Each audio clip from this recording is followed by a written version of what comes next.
चलिए, तो आज हम फिर सीखेंगे प्रॉपर्टीज ऑफ डिटरमिनेंट। पहले होने वाले टर्म देखें, जैसे रो देखें, कलम देखें, ऑर्डर देखें, एलिमेंट देखें और कोफैक्टर देखें, माइनर देखें। अब हम क्या देखेंगे? प्रॉपर्टीज। कुछ क्वेश्चंस बनाने के लिए प्रॉपर्टीज का यूज किया जाता है। तो अब हम क्या देखेंगे? प्रॉपर्टीज। जैसा कि हम जानते हैं, डिटरमिनेंट को सॉल्व करने में किसी भी रो या कॉलम के सारे एलिमेंट को लेकर के चल सकते हैं और उससे हम वैल्यू निकाल सकते हैं। तो पहली प्रॉपर्टी है, फर्स्ट प्रॉपर्टी नंबर 1, कि चाहे रो से सॉल्व करें चाहे कॉलम से सॉल्व करें, कोई अंतर नहीं पड़ता है। तो इसकी प्रॉपर्टी है कि रो को कॉलम में चेंज करें या कॉलम को रो में चेंज करें, डिटरमिनेंट को वैल्यू में परिवर्तन नहीं होता है। That means if rows are changed into columns or columns are changed into row,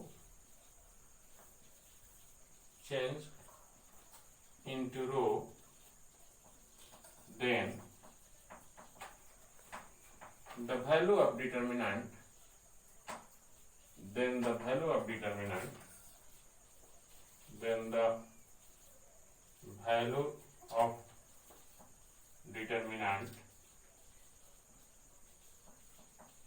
does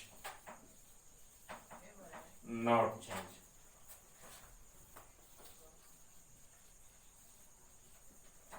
That means रो को कॉलम में चेंज कीजिए या कॉलम को रो में चेंज कीजिए, डिटरमिनेंट में कोई अंतर नहीं पड़ता है। इसका मतलब है कि हम रो को कॉलम में भी चेंज कर सकते हैं या कॉलम को रो में भी चेंज कर सकते हैं। तो ये प्रॉपर्टी नंबर 1 होगा। अब हम दूसरी प्रॉपर्टी देखेंगे कि दूसरी प्रॉपर्टी क्या है। तो दूसरी प्रॉपर्टी को हम देखते हैं। पहली प्रॉपर्टी तो देख चुके कि रो को कॉलम में चेंज कीजिए या कॉलम को रो में चेंज कीजिए, कोई अंतर नहीं पड़ेगा। अब दूसरी प्रॉपर्टी है कि यदि रो को रो से चेंज कीजिएगा या कॉलम को कॉलम से चेंज कीजिएगा, जिसको हम इंटरचेंज कहते हैं, तो वैल्यू में तो कोई अंतर नहीं पड़ेगा, लेकिन चिन्ह में अंतर पड़ जाता है। यानी प्लस रहेगा तो माइनस हो जाएगा और माइनस रहेगा तो प्लस हो जाएगा। इसी बात को हम आइए लैंग्वेज में लिखते हैं। प्रॉपर्टी नंबर 2, इफ रो और कॉलम्स आर इंटरचेंज मतलब आपस में चेंज हो, are interchange, then the value of determinant does not change,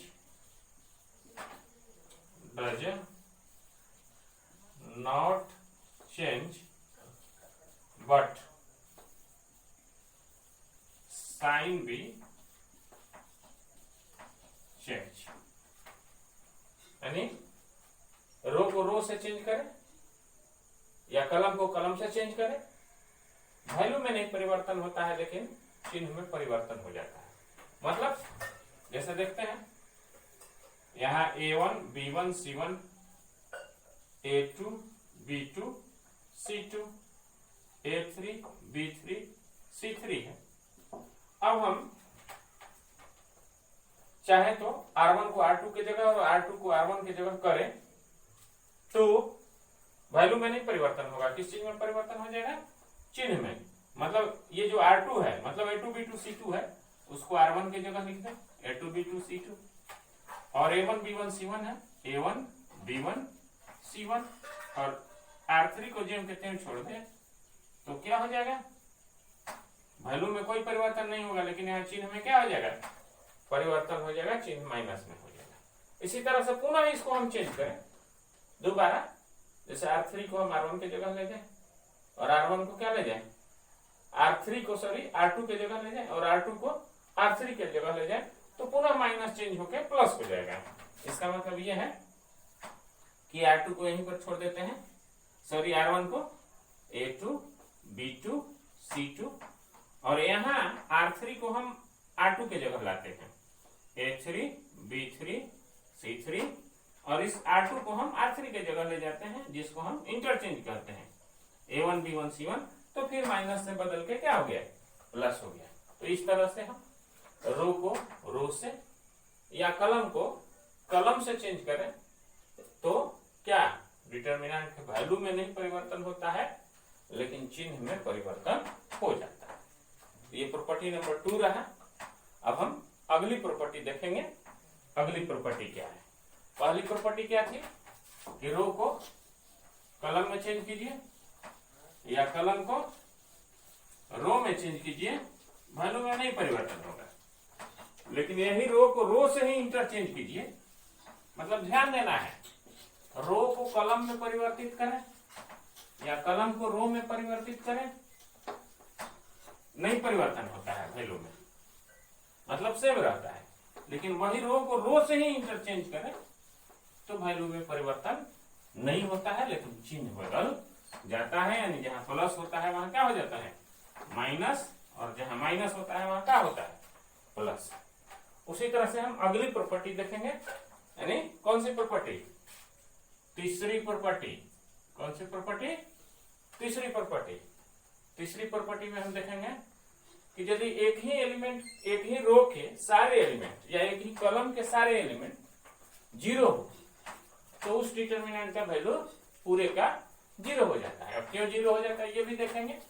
आइए तीसरी प्रॉपर्टी देखते हैं। If each elements of any row or columns, if any row or columns, then if each elements of any row or columns are zero,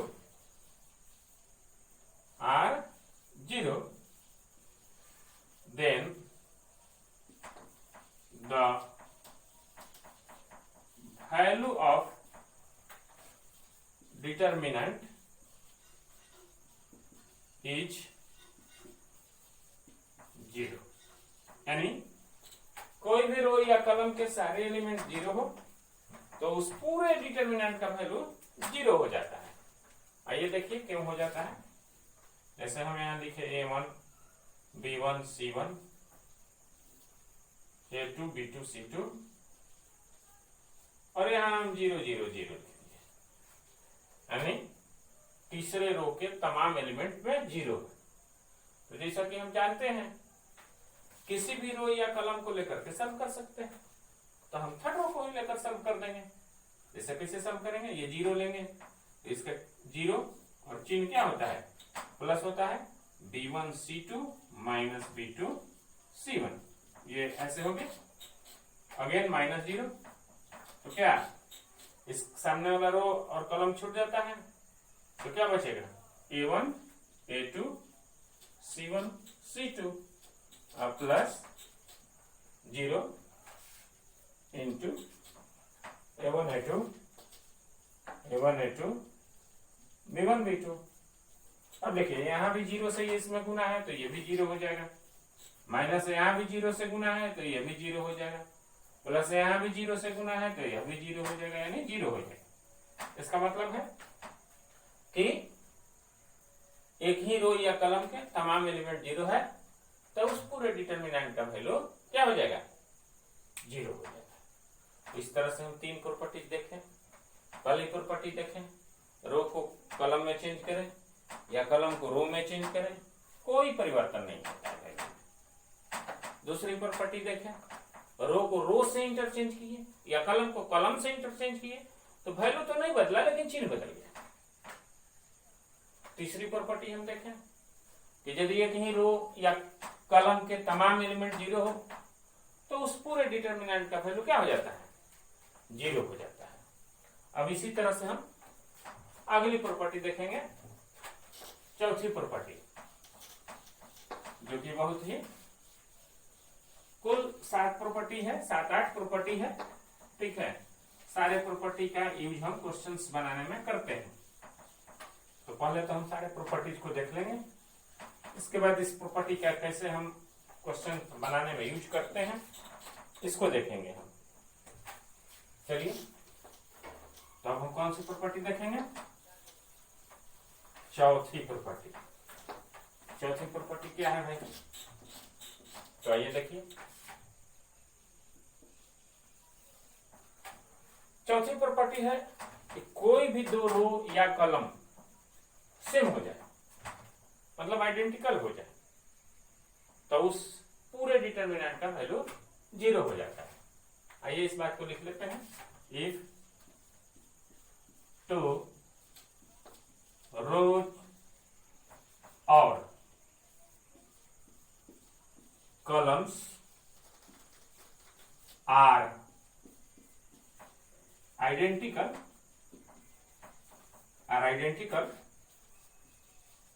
then the value of determinant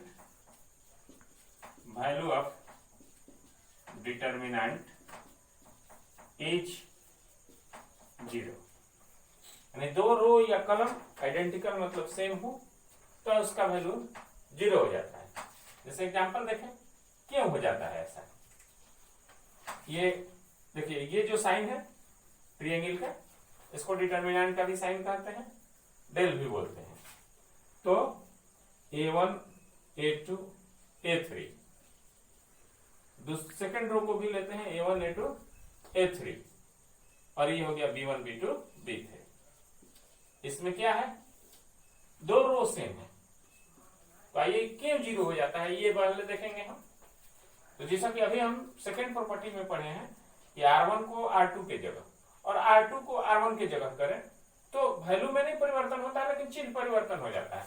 तो ये हम second row को हम first row के जगह पर लिखते हैं A1 A2 A3, और फर्स्ट रो को हम सेकेंड रो के जगह लिखते हैं A1 A2 A3 और B1 B2 B3। क्या हुआ, चिन्ह में परिवर्तन हो जाना चाहिए, रो को इंटरचेंज किए हैं तो माइनस का हो जाएगा, यानी डेल बराबर का हो जाएगा माइनस डेल। कोई अंतर नहीं पड़ा ना इसमें, तो माइनस का चिन्ह है, ये भी डेल ही रह गया। तो अब दोनों को एक तरफ लाते हैं, मतलब क्या, डेल प्लस डेल बराबर का 0, तो 2 डेल बराबर 0, यानी डेल इक्वल टू 0/2, यानी क्या 0। तो इस तरह से हम देखें कि डिटर्मिनेंट का वैल्यू क्या हो गया, 0 हो गया। तो हम 4 प्रॉपर्टी देखें। पहली प्रॉपर्टी क्या देखें, रो को कॉलम में चेंज करें, कोई अंतर नहीं। दूसरी प्रॉपर्टी देखें, रो को रो से इंटरचेंज किए तो चिन्ह में परिवर्तन होगा। तीसरी प्रॉपर्टी देखें, एक ही रो या कलम के तमाम एलिमेंट 0 हो तो उसके वैल्यू क्या हो जाएगा, 0 हो जाएगा। उसी तरह से हम नेक्स्ट प्रॉपर्टी देखें, क्या देखें भाई, कि दो रो या कलम सेम हो तो उस डिटर्मिनेंट का वैल्यू क्या हो जाएगा, 0 हो जाएगा। अब उसकी अगली प्रॉपर्टी हम देखते हैं, प्रॉपर्टी नंबर 5।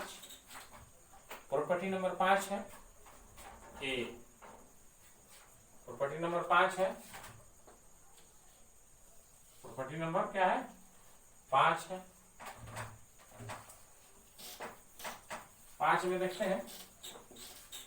जैसे कोई डिटर्मिनेंट है, देखिए A1 B1 C1, A2 B2 C2, A3 B3 C3।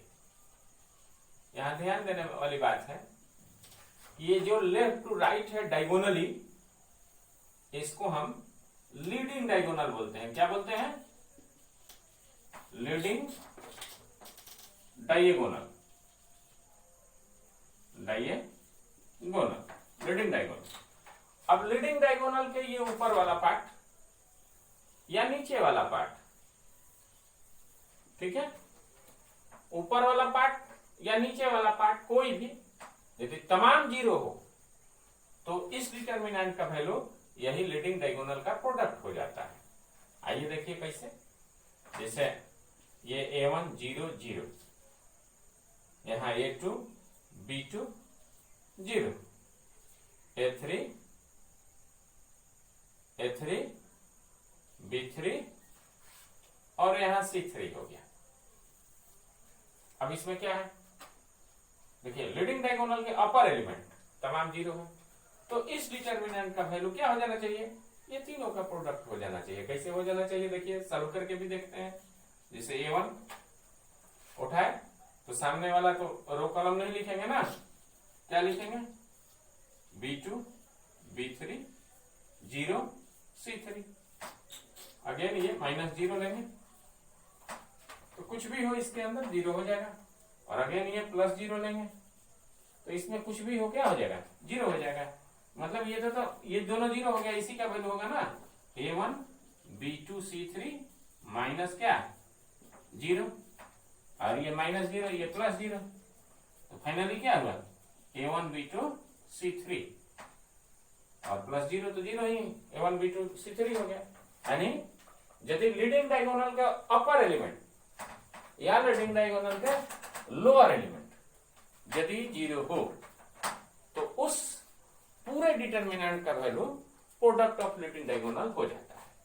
तो इसी बात को हम प्रॉपर्टी के रूप में जरा लिखते हैं, ठीक है। किस रूप में लिखेंगे? प्रॉपर्टी के रूप में लिखेंगे, प्रॉपर्टी के रूप में लिखते हैं। चलिए 5वीं प्रॉपर्टी है, क्या है भाई? इफ अपर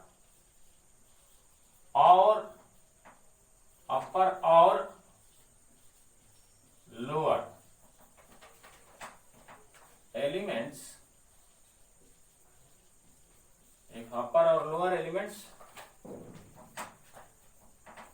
अपर पार्ट या lower part of elements are upper और lower elements of LD, LD मतलब leading diagonal, are 0, then the value of determinant, ये साइन मतलब डिटर्मिनेंट इज प्रोडक्ट ऑफ क्या? Leading diagonal. ये हमारी कौन सी प्रॉपर्टी रही? 5वीं प्रॉपर्टी, ठीक है। अब मुख्य प्रॉपर्टी 3 है जो हम अगले वीडियो में देखेंगे। 5 प्रॉपर्टी इसमें हम देख लिए, 3 प्रॉपर्टी हम नेक्स्ट वीडियो में देखेंगे कि वो क्या होता है, तो वो देख लेंगे तो फिर क्वेश्चंस बनने लगेंगे।